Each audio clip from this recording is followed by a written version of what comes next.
সুন্দরপুর নামে এক গ্রামে বাস করত রমেশ নামের এক গরিব চাষি।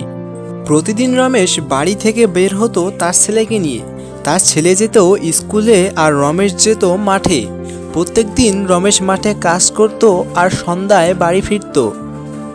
সন্ধ্যার আগেই কাজ শেষে দু বাপ ছেলেই একসাথে বাড়ি ফিরত। রমেশ গরিব হলেও তার কিন্তু স্বপ্ন ছিল অনেক।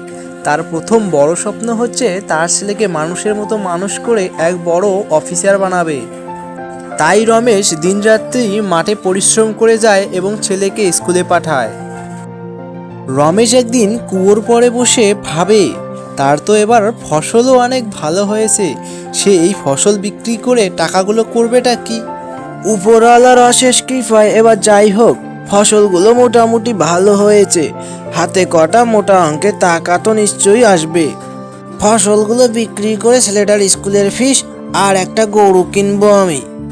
একটা ভালো জাতের যদি গরু কিনি তাহলে তো আর অভাব থাকবে না, কারণ গরুর দুধ বিক্রি করেও তো কড়া টাকা আসবে। যাই হোক, আজকে একটু বিশ্রাম নেই। এই বলে রমেশ ঘরে চলে যায়। রমেশের পাশের গ্রামেই বাস করত করিম চাচা। করিম চাচা ছিল খুবই শয়তান লোক। সে অন্যের ভালো একদমই সহ্য করতে পারত না।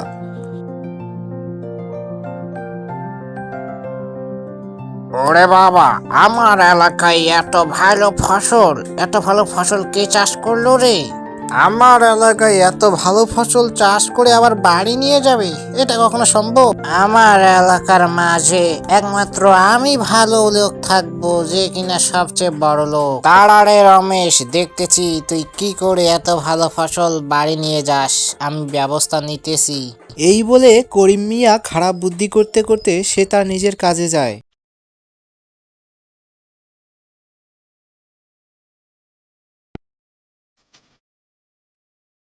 কি খবর করিম চাচা, আপনি কেমন আছেন? ওই আছি আর কি কোনো রকম।